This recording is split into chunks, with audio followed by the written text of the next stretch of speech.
Imagine कीजिए कि आपकी जॉब कोई एक आईटी इंडस्ट्री में लग गई है, जहाँ पे आपको पहले ही दिन आपका मैनेजर एक टास्क देता है कि आपको एक फुल स्टैक वेब एप्लीकेशन पे काम करनी है। ऐसे में एप्लीकेशन में फ्रंट एंड होगा, बैक एंड होगा, database, UI UX design and authentication, बहुत सारी चीजें होती है। तो बिल्कुल जाहिर सी बात है कि वो सारे काम को एक मेंबर तो हैंडल नहीं कर रहा होगा। तो आपका मैनेजर एक टीम बनाता है और उस टीम में किसी को फ्रंट एंड देखना, किसी को बैक एंड, किसी को डेटाबेस, इस तरह से डिवाइड कर दिया जाता है। आपको सपोज ऑथेंटिकेशन का जिम्मेवारी मिलती है। ऐसे में सारे लोग कैसे काम करोगे? आप अपने लैपटॉप पे काम कर रहे हो, आपका टीममेट अपने लैपटॉप पे काम कर रहा है। तो तुम्हारा टीममेट जो फ्रंट एंड पे काम कर रहा है, उसको कैसे ये पता चलेगा कि तुम्हारा जो ऑथेंटिकेशन का वर्क है वो कहाँ तक पहुंचा है? और साथ में ये मैनेजर कैसे ट्रैक कर पाएगा कि कौन सा चीजें लैग कर रही है? क्या फ्रंट एंड टाइम के अकॉर्डिंग अपना बना या नहीं बना? क्या डेटाबेस का काम अभी स्टार्ट हुई या अभी तक नहीं हुई? इन चीजों को मैनेजर कैसे ट्रैक करता है? तो यहीं पे काम आता है हमारा गिट और गिटहब। अच्छा, बच्चे अक्सर कंफ्यूज रहते हैं कि गिट और गिटहब में डिफरेंस क्या है। तो मैं बता दूं, गिट को तुम एक काइंड ऑफ समझ सकते हो, मीडियम जो तुम्हें प्रोवाइड करता है, एक मीडियम जिससे तुम अपने कोड को गिटहब पे पुश कर सकते हो। अच्छा, गिटहब क्या है? तो गिटहब को एज अ कंटेनर समझ लो, ठीक है? एक कंटेनर जिसमें तुम अपना कोड को सेफली रखते हो। तो गिट हो गया एक मीडियम जिसके थ्रू हम अपने कोड को पुश करेंगे, और गिटहब एक ऐसा कंटेनर है जहां पे हमारा कोड सेफ रहेगा। तो इस वाली वीडियो में हम लोग प्रॉपर एक बिगिनर लेवल पे आपको as a BTech student, as a, चाहे आप बीटेक में हैं या फिर बीसीए में, वट एवर, किसी भी टेक्निकल डिग्री में आप हैं, तो एक बिगिनर लेवल पे आपको जिन कमांड्स का जरूरत है मैं उनको कवर अप करने का ट्राई करूंगा। ठीक है, ऑफकोर्स मैं पूरी तरह से गिट को इसमें सारे कमांड्स को इंक्लूड नहीं करने वाला, क्योंकि इससे फालतू में आप कंफ्यूज हो जाते हैं। तो मेरा टारगेट है कि मैं इसमें आपको कैसे गिट और गिटहब को डाउनलोड करना है, कैसे अकाउंट क्रिएट करना है, इन सारी चीजों को मैं यहाँ पे आपको बताने वाला हूँ। तो सबसे पहले आप आ जाइए इधर पे।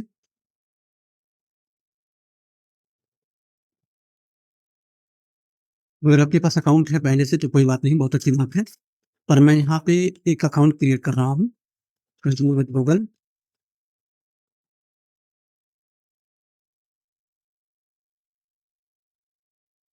ये तो यहाँ पे आपके ईमेल पे एक वेरिफिकेशन कोड जाएगा, आपको वेरीफाई करना है, तब आगे बढ़ना है। हाँ जी, तो हमारा अकाउंट क्रिएट हो चुका है। हमने ईमेल से कंटिन्यू में गूगल किया और अपना अकाउंट बना दिया। तो आपकी जो पहली प्रोफाइल का लुक होगा कुछ ऐसा होने वाला है। अगर आप देखिए तो यहाँ पे क्रिएट रिपोजिटरी करके है, कुछ स्क्रॉल करेंगे तो आपको कुछ नहीं दिखेगा यहाँ पे, क्योंकि बिल्कुल फ्रेश है, यहाँ पे आपने कोई काम नहीं किया। आप यहाँ कॉर्नर में क्लिक करेंगे तो आपको यहाँ पे दिखेगा, अ, अगर आप प्रोफाइल पे जाते हैं तो कुछ ऐसा दिखेगा। ये है आपकी यूजर नेम, ठीक है? तो ये यूजर नेम कुछ अजीब सा है। क्यों? क्योंकि हमने कंटिन्यू विद गूगल किया था, तो ये यूजर नेम ऑटोमेटिकली क्रिएट हुई है, ठीक है? तो अगर आप चाहें तो, अगर मैन्युअली वहाँ पे अगर आप ईमेल डालते हैं और इसके बाद कंटिन्यू करते हैं पासवर्ड के थ्रू, तो आप अपना से अपने अकॉर्डिंग यूजर नेम क्रिएट कर सकते थे। और फिलहाल तो हमारा तो नहीं क्रिएट हुआ है, तो फिर भी कोई दिक्कत नहीं।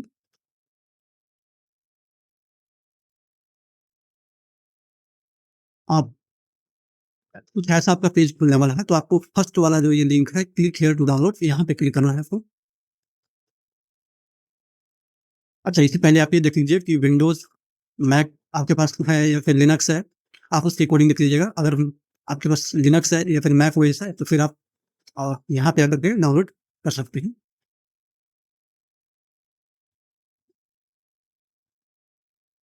हाँ जी, डाउनलोड हो गया है। आप यहाँ पे क्लिक करेंगे तो यहाँ ये डाउनलोड हो चुका है। इस फाइल वाले आइकन पे क्लिक करें, यहाँ आएंगे आप, डबल क्लिक करना है,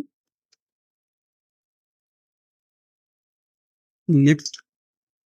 अब ये पूछ रहा है कि आप कहाँ डाउनलोड करना चाहते हैं इसे, सी प्रोग्राम फाइल गिट, तो मैं इसे फिलहाल छोड़ देता हूँ यहीं पे, नेक्स्ट करता हूँ। अब यहाँ पे कुछ है, आप पढ़ सकते हैं। अगर आपको एडिशनल आइकन चाहिए डेस्कटॉप पे, फिलहाल हमें नहीं चाहिए, तो हमने इसे अनटिक कर दिया। नेक्स्ट कर देंगे। यहाँ पे आप एडिटर सेलेक्ट कर सकते हो, आपको कौन सा नेटिव चाहिए, मतलब डिफ़ॉल्ट में आप किसे रखना चाह रहे हैं। तो अगर आप इसे ऐसा ही छोड़ दें तो भी कोई दिक्कत नहीं है, पर मैं इसे विजुअल स्टूडियो कोड सेलेक्ट कर लेता हूँ। यहाँ पे आप देखिए तो यहाँ पे लिखा हुआ है use visual studio code as it's default editor, तो मैं इसे सेलेक्ट कर लेता हूँ।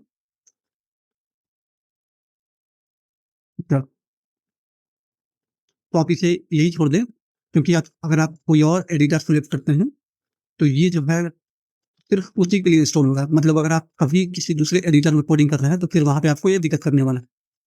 तो बेटर होगा कि आप इसे डिफ़ॉल्ट छोड़ दें। नेक्स्ट करें।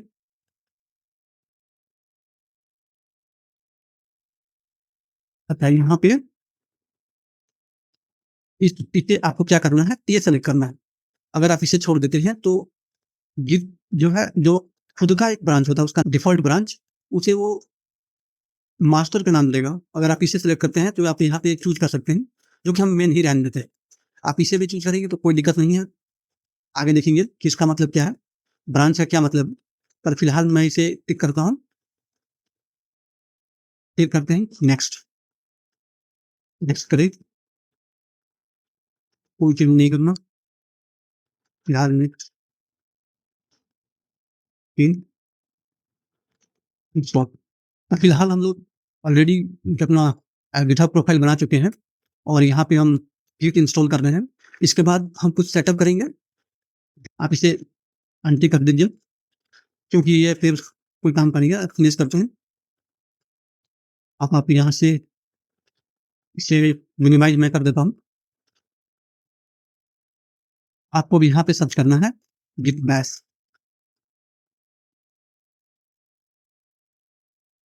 तो मैं फिलहाल वेरीफाई करता हूँ कि हमने जो गिट बैश इंस्टॉल किया है, उसका कौन सा वर्जन है। तो आप एक कमांड रन कर सकते हैं, गिट माइनस माइनस वर्जन, या फिर आप ये भी रन कर सकते हैं गिट माइनस भी। ये शॉर्ट कमांड है सेम कमांड का। ठीक है, तो ये वाली जो कमांड है गिट माइनस माइनस वर्जन, और ये वाली जो कमांड है, वो दोनों बिल्कुल सेम है। आप दोनों में से किसी को भी रन कर सकते हैं, कोई इशू नहीं है। देखो हमारा ये जो है, ये है गिट, जो कि मीडियम है, जो कोड को पुश करता है। और हमारा यहाँ पे है गिटहब प्रोफाइल। अगर आप यहाँ पे आते हैं, तो ये है हमारा गिटहब प्रोफाइल। तो हमारे गिट को कैसे पता चलेगा कि जो कोड को पुश करना है ना, इसी प्रोफाइल पे करना है, तो उसके लिए हमें कुछ चीज को सेटअप करना पड़ता है। तो वही हम अभी करने वाले हैं। कमांड है git git config minus minus global global user dot name. ये कमांड लिखना है, फिर डबल इन्वर्टेड कोमा के अंदर वो सेम चीज लिखना है जो वहां पे था प्रोफाइल पे आता हूँ। तो आप यूजर नेम यहाँ देखिए। ठीक है, तो ये है मेरा यूजर नेम। तो मैं फिर बैक आता हूँ यहाँ पे, और यहाँ पे इसे पेस्ट करूंगा। तो पेस्ट नहीं हो रहा है यहाँ पे, कोई नहीं, हमें टाइप ही करना पड़ेगा। लेकिन मैं फिर से देख लेता हूँ कि क्या है वो।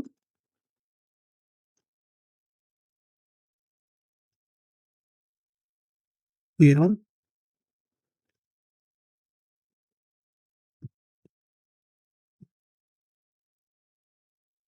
बिल्कुल मैंने ये टाइप कर दिया, git config minus minus global user dot name, और फिर इसके बाद जो मेरा रियल वाला यूजर नेम था, उसे मैंने इन्वर्टेड कोमा के अंदर रख दिया। अब आपको हिट करना है एंटर। तो हमारा यूजर नेम सेट हो चुका है।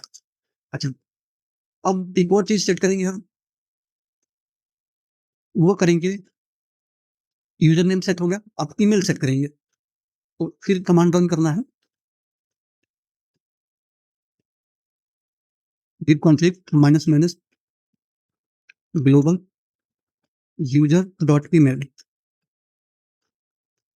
इस दे करके फिर यहाँ पे सेम ईमेल को लिखना है जिस ईमेल से आपने अपना प्रोफाइल बनाया है।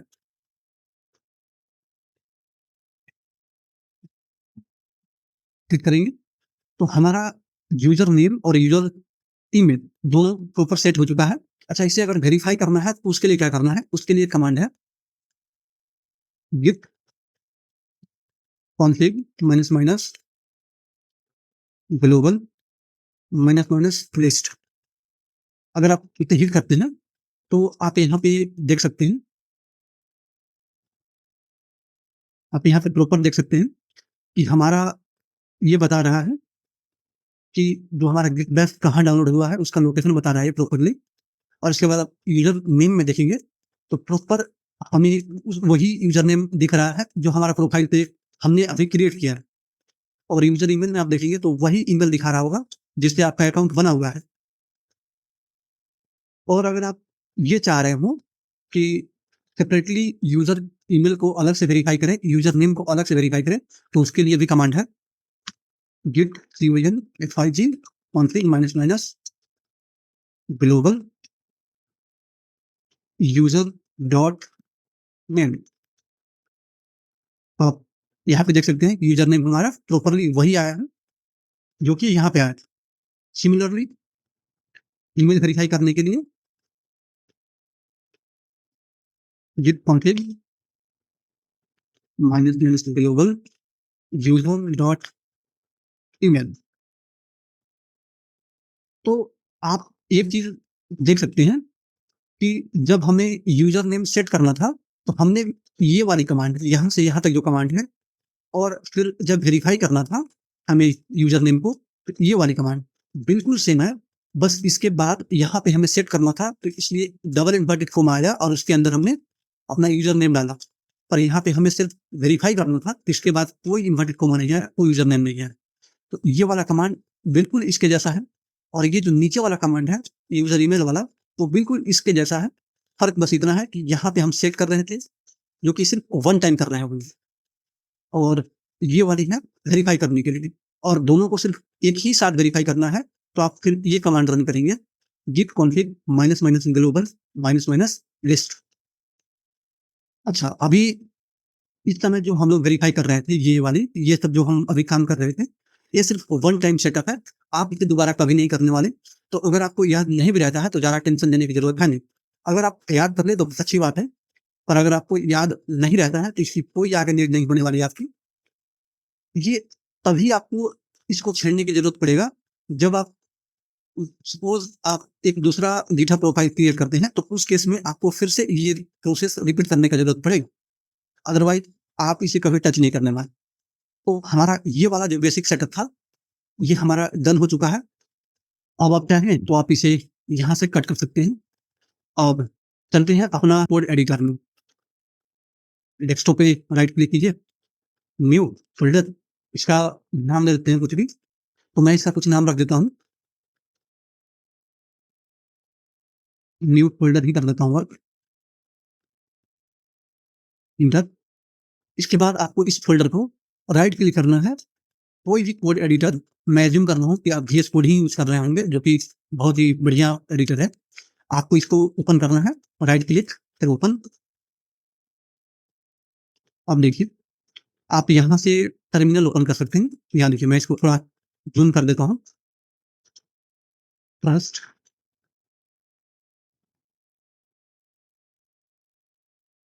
यहाँ से इसका टर्मिनल ओपन कर लेता हूँ।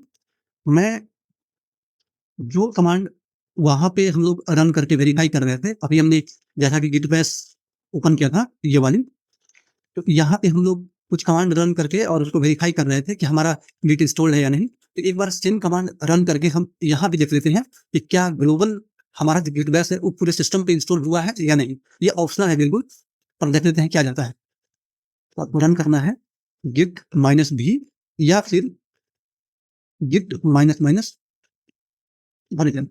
दोनों सेम कमांड है, एक शॉर्ट फॉर्म है एक लॉन्ग फॉर्म है। तो आप बिल्कुल देख सकते हैं कि हमारा सेम वर्जन जो कि हमने गिट बैश में वेरीफाई किया था बिल्कुल वही यहाँ पे भी इंस्टॉल है। मतलब हमें उसकी टेंशन लेने की जरूरत है नहीं। अब मैं ऐसा करता हूँ कि कोई भी एक जावा का कोई भी एक फोल्डर क्रिएट करता हूँ, कोई भी एक कोड यहाँ पे लिखता हूँ या फिर कहीं से पेस्ट कर लेता हूँ ताकि हम वेरीफाई कर सकें।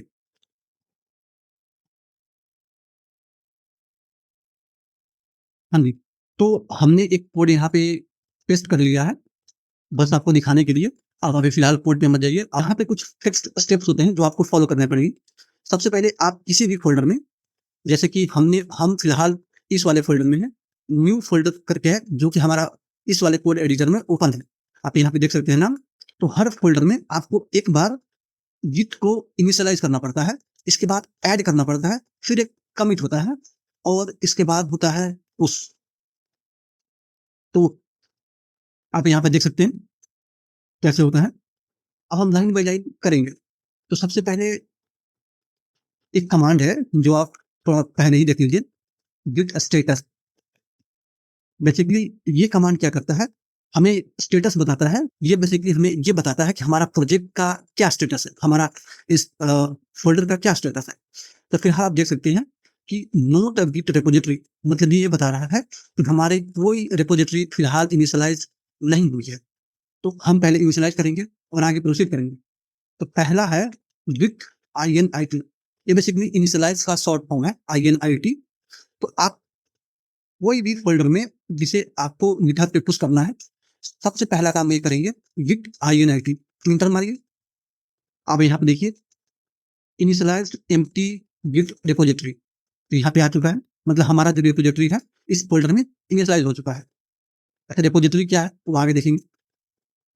फिर करना है गिट ऐड, स्पेस दे करके डॉट। अब देखिए यहाँ पे आपको इस बात का ध्यान रखना होगा कि ये जो डॉट है वो यहाँ पे स्पेस होना ही चाहिए। तो बिल्कुल हमारा ऐड हो चुका है।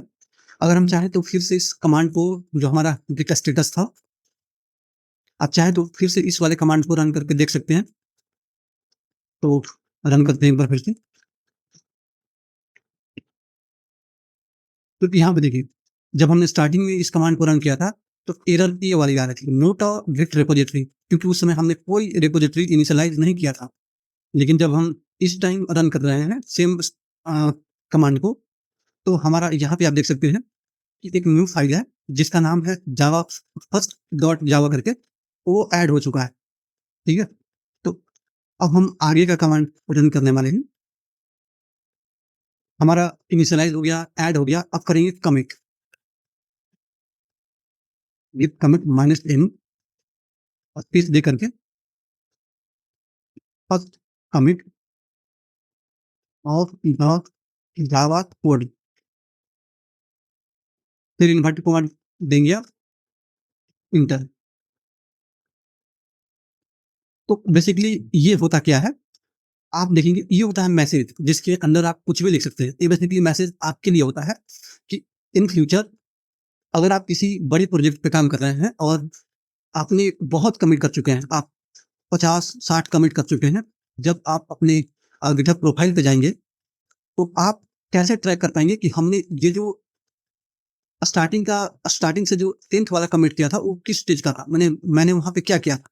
क्योंकि आपको ट्रैक करने के लिए आपको सुविधा हो, इसके लिए मैसेज डालना ज़रूरी होता है। अच्छा, तो आप इसे स्किप नहीं कर सकते। आपको ये वाली मैसेज डालना ही होगा, आप इसे स्किप नहीं कर सकते। तो गिट कमिट -m के बाद यहाँ पे स्पेस दे या ना दे, कोई फ़र्क नहीं पड़ता। ना स्पेस देने पे भी काम करता है। तो आपको ये रन करना है। तो हमने इनिशियलाइज़ किया, ऐड किया, कमिट किया। इसके बाद हमें क्या करना है? हमें करना है इस फ़ोल्डर को हम अपने एक गिटहब रिपॉज़िटरी से ऐड करेंगे, कनेक्ट करेंगे बेसिकली। तो अब रिपॉज़िटरी क्या होता है? एक बार फिर से हम लोग आते हैं अपने गिटहब प्रोफाइल पे। तो हमारा ये गिटहब प्रोफाइल है, ठीक है? यहाँ पे यूज़र नेम वेरीफ़ाई कर सकते हो। यहाँ पे आपको दिखेगा प्लस सिंबल, आपको यहाँ क्लिक करना है। न्यू रिपॉज़िटरी, कुछ भी नाम दे दीजिए। हम लोग जावा पे काम कर रहे हैं तो इसका नाम फिलहाल के लिए मैं जावा रख देता हूँ। यहाँ पे देखिए आप विजिबिलिटी में आप पब्लिक या प्राइवेट कुछ भी कर सकते हैं। अगर आप प्राइवेट रखते हैं तो आपकी रिपॉज़िटरी को कोई और नहीं देख पाएगा। अगर आपको ये दूसरा बंदा आपके प्रोफाइल पे आता है तो आपको आपका जो ये रिपॉज़िटरी है वो बिल्कुल सा शो नहीं होगा। आपने क्या काम किया है, कौन से प्रोजेक्ट पे काम कर रहे हैं आप, बिल्कुल शो नहीं होने वाला। फिलहाल मैं इसे पब्लिक कर देता हूँ क्योंकि कोई दिक्कत नहीं है, कोई भी देख ले। क्रिएट कर देते हैं। यहाँ से आप क्रिएट प्रेस करें।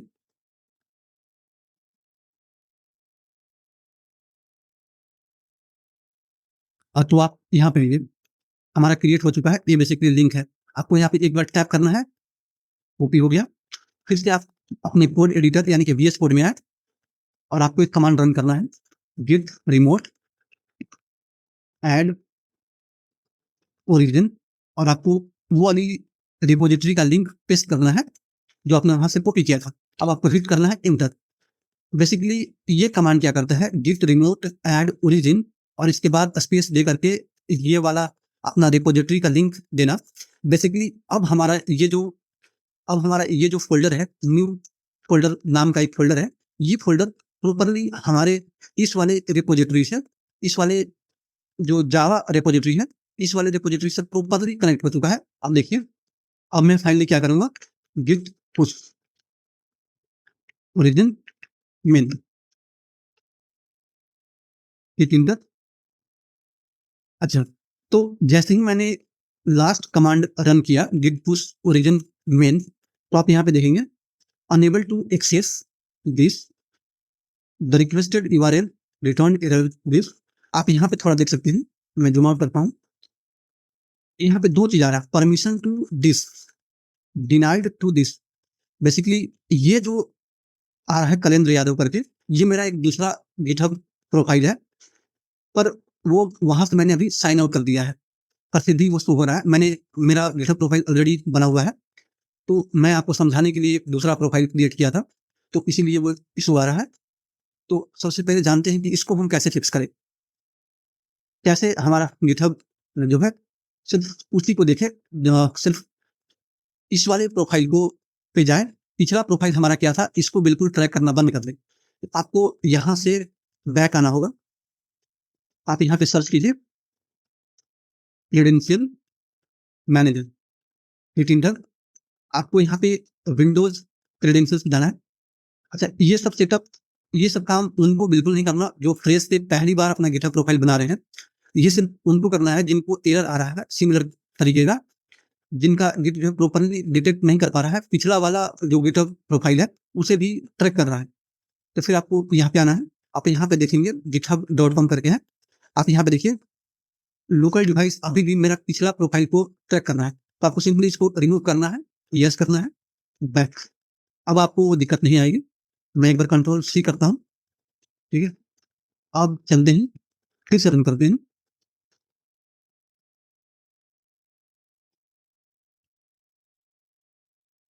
Origin main, hit inter. बिल्कुल, तो ये आपको यहाँ पे वेरीफाई करने के लिए कहेगा, तो आपको नीचे वाला टैप करना है, साइन इन विद कोड,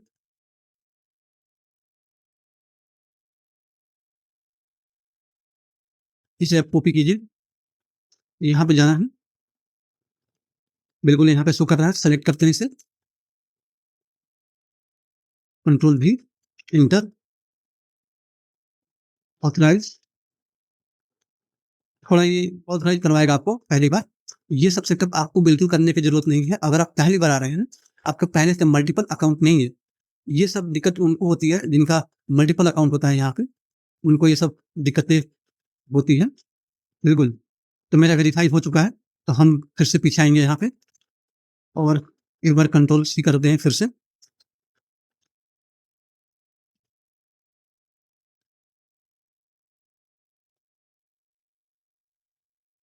अगर हम चाहे तो वेरीफाई भी कर सकते हैं कि हमारा प्रो कौन सा रिपोजिटरी इस वाले फोल्डर से कनेक्टेड है, तो उसके लिए रन करना होगा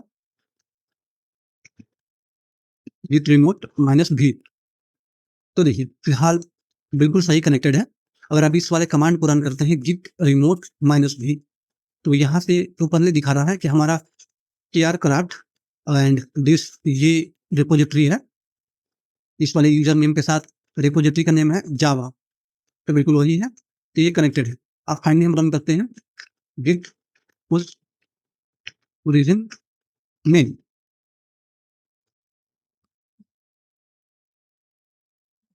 बिल्कुल। तो आप यहाँ पे अब देख सकते हैं हमारा बिल्कुल कोड पुश हो चुका है 100%, 3/3 जितना भी चेंजेस था वो बिल्कुल सक्सेसफुली पुश हो गया।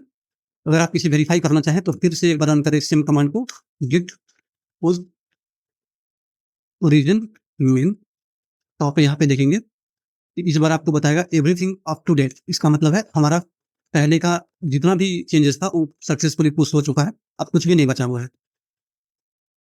तो एक बार बैक आते हैं। अच्छा, मैं ये बार बार मेन क्या लिख रहा हूँ, गिट पुश ओरिजिन मेन। ये क्या है? तो आपको मैं थोड़ा-सा अपने गिटहब प्रोफाइल पे आता हूँ। यहाँ पे शो हो रहा है हमारा जावा करके रिपॉजिटरी। मैं इस पे क्लिक करूँगा, तो आप यहाँ पे देखेंगे, यहाँ पे क्लिक कीजिए। आप यहाँ पे देखेंगे कि एक बाय डिफ़ॉल्ट गिटहब क्रिएट किया है ब्रांच, जो कि है मेन। आपको याद होगा मैं जब स्टार्टिंग में गिटबैश को डाउनलोड कर रहा था, तो वहाँ पे मैंने आपको एक बताया था कि आप अगर चाहें तो उसे मास्टर पे डिफ़ॉल्ट रहने देते हैं, या फिर आप चाहें तो उसे मेन पे कर सकते हैं। अगर आप मास्टर पे रहने देते हैं, तो यहाँ पे जो git by default branch create करता वो रहता मास्टर, पर हमने मेन कर दिया था, इसलिए यहाँ पे जो बाय डिफ़ॉल्ट ब्रांच क्रिएट हुई है उसका नाम है मेन। और अगर ये ब्रांच मास्टर होता, तो हम यहाँ पे ये जो कमांड है वो गिट पुश ओरिजिन मास्टर कर रहे होते, ओरिजिन मेन नहीं करते सिर्फ। तो बेसिकली ओरिजिन ये आप बता रहे हैं, गिट गिट बैश को बता रहे हैं कि देखो भाई, हमारा जो ये वाली कोड है, इसको तुम्हें मेन वाली ब्रांच में पुश करना है। अब ये ब्रांच क्या होती है वो इस वीडियो में मैं नहीं कवर कर रहा हूँ, क्योंकि फिलहाल आपको उसकी कोई नीड नहीं है। आप अभी एज अ बिगिनर आप मेन ब्रांच पे ही काम कीजिए, कैसे मल्टीपल ब्रांच क्रिएट करते हैं, और कैसे एक ब्रांच से दूसरे ब्रांच में शिफ्ट होना, कैसे एक ब्रांच को डिलीट करना, और मल्टीपल ब्रांच के क्या फायदे हैं, ये सब बाद में बात किया जाए तो ज़्यादा बेटर होगा, क्योंकि फिलहाल आपको सीखना मेरे को नहीं लगता कि ज़्यादा जरूरी है। तो हमारा कोड पुश हो चुका है। एक बार आप फिर से प्रोफाइल पे आइए, और यहाँ पे देखिए, आपने जो वहाँ पे मैसेज लिखा था, वो मैसेज बिल्कुल यहाँ पे शो हो रहा है, first commit of the Java code. आपको याद होगा, तो मैंने यही वहाँ पे मैसेज लिखा है। और यहाँ पे आप देख सकते हैं, बिल्कुल। तो एक बार क्विक ओवरव्यू के लिए ये रहे सारे कमांड, देख सकते हैं। अब उनके लिए है थोड़ा एक मैं डिफरेंट कमांड बता रहा हूँ, जो कि फिलहाल आपको जरूरत नहीं है, पर क्या कई बार हो सकता है कि आपको डील करना पड़े। अगर आप ये चाहते हैं कि मैं सेमी फ़ोल्डर में कोई और रिपॉज़िटरी इनिशियलाइज़ करूँ। अगर आप फिलहाल यहाँ पे आते हैं, तो आप यहाँ पे देखेंगे कि मेरा एक रिपो है, रिपो यानी कि रिपॉज़िटरी, जो कि नाम है जावा, ठीक है? पर मैं चाहता हूँ कि मैं सिंस ये रिपॉज़िटरी एक बार इनिशियलाइज़ हो चुका है इस वाले फ़ोल्डर में, न्यू फ़ोल्डर करके है, इसमें इसके अंदर जावा नाम का जो रिपॉज़िटरी है, रेपो है, वो इनिशियलाइज़ हो चुका है। और मैं चाहता हूँ कि कोई और रिपॉज़िटरी इनिशियलाइज़ हो, और जब मैं कोड पुश करूँ, तो मेरा कोड इस वाले रेपो में ना जाकर कोई और रेपो में जाए। तो उसके लिए हमें क्या करना होगा, हमें फिर से यहाँ आते हैं और एक नया रेपो क्रिएट करते हैं। उसका नाम रख देते हैं न्यू जावा। इंटर करते हैं, पब्लिक ही रहने देते हैं इसको। हाँ जी। तो आपको फिर से यहाँ इसे करना है कॉपी। अब आइए पीछे। अगर हम यहाँ पे फिर से, आपको अगर याद होगा, तो आप यहाँ पे देखिए कि हमने जब रिपॉजिटरी हमें कनेक्ट करना था, तो हमने क्या किया था?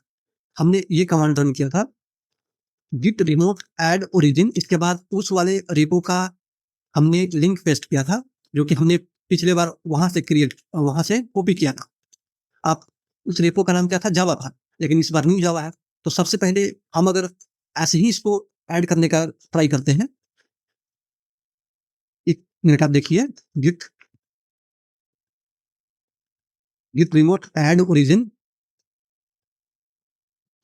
कंट्रोल भी अगर करते हैं, इंटर मारते हैं, तो आप यहाँ पे देखेंगे कि एक एरर शो हो रहा है बेसिकली।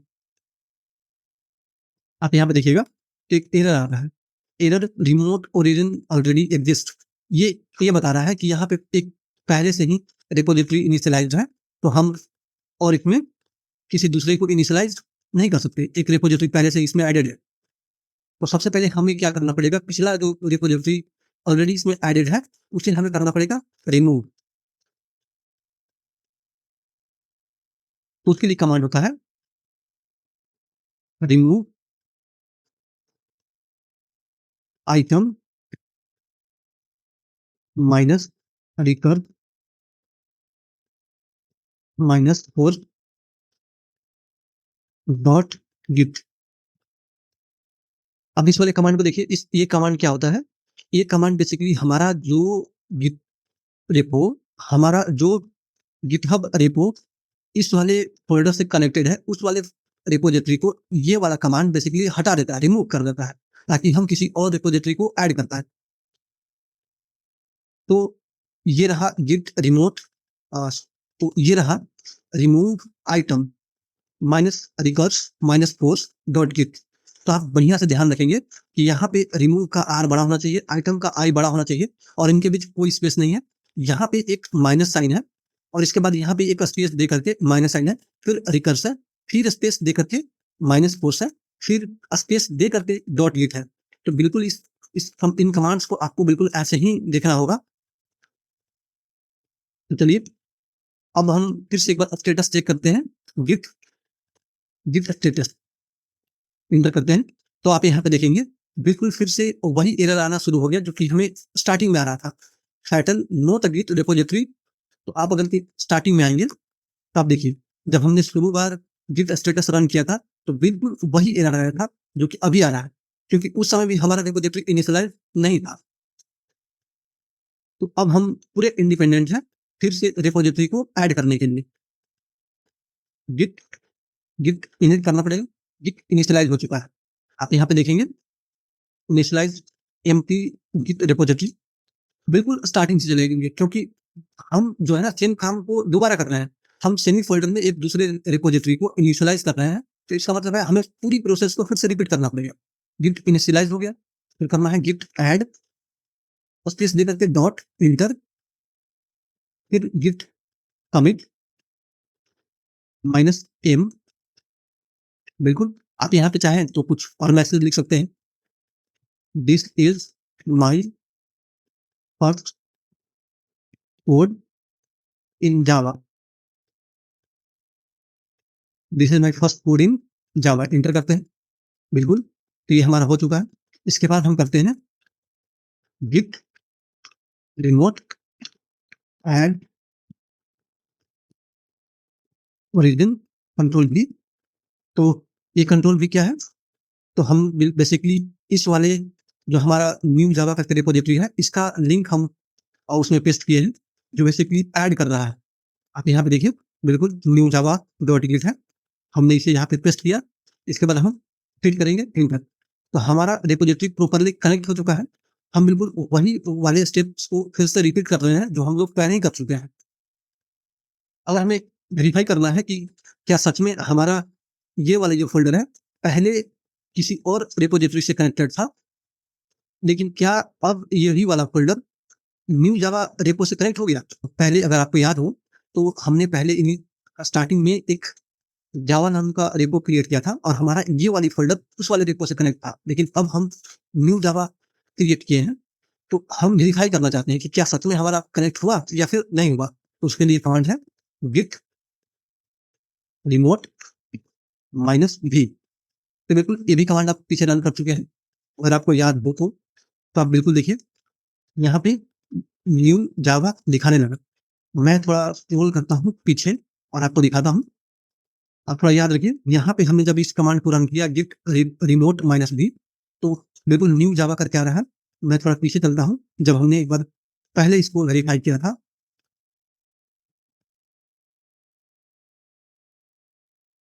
यहाँ देखिए गिट रिमोट माइनस भी जब उस समय हमने रन किया था, तो यहाँ देखिए जावा डॉट गिट उस समय हमारा जो है जावा नाम का जो रेपो था स्टार्टिंग वाला उससे कनेक्टेड था, इसलिए यहाँ पे ये आ रहा था। पर अभी आप यहाँ पे देखिए तो बिल्कुल न्यू जावा आ रहा है। तो हमारा हमने क्या किया, हमने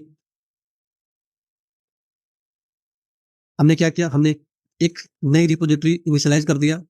रिमूव करने के बाद हमने एक न्यू रेपो इनिशियलाइज कर दिया, उसे ऐड किया, फिर कमिट किया एंड फिर फाइनली उसे ऐड किया, यानी कि इस वाले फ़ोल्डर को कनेक्ट किया उस रेपो से।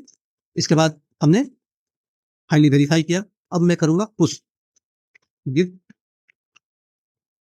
ओरिजिन मेन, फिर इंटर। आप यहाँ पे देखिए बिल्कुल 100% 3/3 तो ये डन है। अब अगर हम चाहें तो इसे फिर से वेरीफाई कर सकते हैं। गिट स्टेटस अगर हम रन करते हैं तो आप देखिए nothing to commit working tree clear. एक बार फिर से हम प्रोफाइल पे आते हैं। प्रोफाइल पर आने के बाद अगर हम इसे थोड़ा रिफ्रेश करें और अगर हम आप देखिए यहाँ पे अगर हम क्लिक करते हैं तो उस टाइम सिर्फ जावा शो हो रहा था। इस टाइम सिंस हमारे पास 2 रेपो है, तो हमारे पास ये भी शो हो रहा है न्यू जावा करके, क्योंकि हमने इसे बाद में बनाया था। बिल्कुल हम उस पे हैं। आप यहाँ देखिए, यहाँ पे वो कमिट मैसेज शो कर रहा है, this is my first code in Java. बिल्कुल आप देखिए, तो ये था टोटल। हाँ जी, तो ये हमारा लगभग यहाँ पे खत्म हो चुका है। पर क्या टोटल गिट और गिटहब हमने मास्टर कर लिया? बिल्कुल नहीं। हमने बस सिर्फ चुनिंदे 2-4 जो हाइली इम्पोर्टेंट थे, सिर्फ उन कमांड्स को आपको बताया है, ताकि एज़ अ फर्स्ट ईयर, अगर आप फर्स्ट ईयर में हैं, अगर आप नए-नए बीटेक में या फिर किसी टेक्निकल डिग्री में एनरोल हुए हैं, तो आपको सारे कमांड जानकर फालतू में कन्फ्यूज़ होने का कोई ज़रूरत नहीं है। आप बस इतना से आपका अगले 1 सालों तक बिल्कुल काम चल जाएगा, जब तक कि आप एडवांस लेवल पे गिट के साथ नहीं खेलना शुरू करते। बस इतना इनफ है अभी के लिए। आगे का ट्यूटोरियल मैं इस पे लाने का ट्राई करूँगा, जिसमें बिल्कुल हम कैसे पीआर क्रिएट करते हैं, कैसे किसी को एज़ अ कोलैबोरेटर आप ऐड कर सकते हैं अपने रेपो में, और जब आप उसे एज़ अ कोलैबोरेटर ऐड कर रहे हैं, तो आपको किन-किन सेटिंग्स का ध्यान रखना चाहिए, ताकि आपका रेपो सेफ रहे।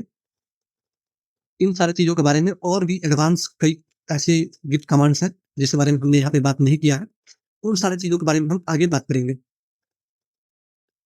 अब कुछ कॉमन कन्फ्यूज़न है, कॉमन क्वेश्चन्स हैं, जो मैंने काफ़ी फेस किया है, तो मैं सोचा क्यों ना उस पे बात किया जाए। तो पहली क्वेश्चन्स है कि सपोज़ मेरे पास मल्टीपल फ़ोल्डर्स हैं। एक ये फ़ोल्डर है, एक ये फ़ोल्डर है, एक ये फ़ोल्डर है। अगर हमारा सारे फ़ोल्डर्स में गिट इनिशियलाइज़ है, अगर मैंने इसे भी ओपन विथ वीएस कोड कर लिया, और ये वाला है, इसे भी मैंने वीएस कोड के साथ खोल लिया, दोनों फ़ोल्डर हमारा ओपन है। तो इस वाले फ़ोल्डर में हो सकता है कि कोई और रेपो को मैंने इनिशियलाइज़ किया हो, और एक दूसरा जो हमारा जो दूसरा फ़ोल्डर है, ये वाला, हो सकता है कि इसमें हमने कोई और फ़ोल्डर को हमने ओपन किया। कोई और इस वाले फ़ोल्डर में हो सकता है कोई और रेपो हमने इनिशियलाइज़ किया। तो क्या मैं अगर इस वाले रेपो से तो क्या मैं अगर इस वाले फ़ोल्डर से दूसरे वाले फ़ोल्डर में शिफ्ट होऊँगा, दूसरे वाले फ़ोल्डर में सपोज़ आप इस पे काम कर रहे हैं, इस पे काम करते-करते आप दूसरे वाले फ़ोल्डर पे चले गए, तो क्या आपको फिर से रिपॉज़िटरी को इनिशियलाइज़ करना पड़ेगा? क्या आपको फिर से रिपॉज़िटरी को कनेक्ट करना पड़ेगा? जो आप गिट INIT रन कर रहे थे, तो क्या आपको फिर से वो रन करना पड़ेगा? तो बिल्कुल नहीं। और ना ही आपको दोबारा कनेक्ट करने की ज़रूरत है। यानी कि जो ये वाली कमांड था, गिट रिनोड ऐड ओरिजिन, इसके बाद आपने ये जो लिंक पेस्ट किया था, ये भी आपको दोबारा करने की ज़रूरत नहीं है। ऐसा क्यों होता है? क्योंकि जो गिट है, वो फ़ोल्डर बाय फ़ोल्डर काम करता है। अगर आपने इस वाले फ़ोल्डर में न्यू फ़ोल्डर में इस वाले रिपॉज़िटरी को इनिशियलाइज़ किया है, तो आप अगर किसी भी तीसरे, चौथे, पाँचवें कितने भी दूसरे फ़ोल्डर पे शिफ्ट हो जाओ, उस पे काम करें, और दोबारा आप इस फ़ोल्डर पे आते हैं, तो बिल्कुल आपका गिट जो है, वो इस बात को याद रखेगा, कितना भी समय बाद आप आएँ, कितना भी देर से आएँ, आपका गिट इस बात को याद रखेगा कि ये वाला जो फ़ोल्डर है, इसमें ये वाला न्यू जावा करके जो रिपॉज़िटरी है, वो इनिशियलाइज़ है। यानी आपका जो कोड है, वो यहीं पे जाएगा। तो यानी आपको सिर्फ़ दोबारा जब भी आप काम करेंगे, अगर एक बार आपने गिट को इनिशियलाइज़ कर दिया है, तो आपको दोबारा सिर्फ़ 3 कमांड रन करने की ज़रूरत है। गिट ऐड, गिट कमिट और गिट पुश। ओके? आपको दोबारा ना तो इनिशियलाइज़ करने की ज़रूरत है, और ना ही किसी भी रिपॉज़िटरी को कनेक्ट करने की ज़रूरत है। और एक दूसरा क्वेश्चन आता है कि अगर मैं एडिटर चेंज कर दूँ, अगर सपोज़ मैं अभी वीएस कोड में काम कर रहा हूँ, मैं किसी दूसरे एडिटर पे शिफ्ट हो जाऊँ, वीएस कोड इनसाइडर पे चला जाऊँ, या फिर सबलाइन पे चला जाऊँ, या फिर कोई भी दूसरा एडिटर चुन लूँ, तो क्या मैं अगर इस वाले फ़ोल्डर को किसी डिफरेंट एडिटर में खोलता हूँ, तो क्या मुझे फिर से इनिशियलाइज़ करना पड़ेगा, या फिर क्या मुझे फिर से ये गिट को, इस रिपॉज़िटरी को इस वाले फ़ोल्डर से कनेक्ट करना पड़ेगा? तो बिल्कुल नहीं। कहने का मतलब ये है कि आप इस एक फ़ोल्डर में अगर एक बार रिपॉज़िटरी इनिशियलाइज़ कर दी है, एक बार रिपॉज़िटरी को कनेक्ट कर दिए, तो आप चाहे एडिटर चेंज कर लें या फिर फ़ोल्डर चेंज कर लें, आपको दोबारा ना तो रिपॉज़िटरी कनेक्ट करने की ज़रूरत है, और ना ही इनिशियलाइज़। तो ये था टोटल, यहाँ पे हमारा ट्यूटोरियल एंड होता है। मैं बहुत जल्द ट्राई करूँगा कि इसका जो सेकंड पार्ट है, जो कोर्स, अगर आप इतना मास्टर कर लिए, तो आप मैं तभी रिकमेंड करूँगा कि आप उसे देखें। मैं ट्राई करूँगा आपके रिस्पॉन्स के अकॉर्डिंग मैं उसे लाने का ट्राई करूँगा जितना जल्दी पॉसिबल हो पाए। तो चलिए ठीक है, फिर मिलते हैं।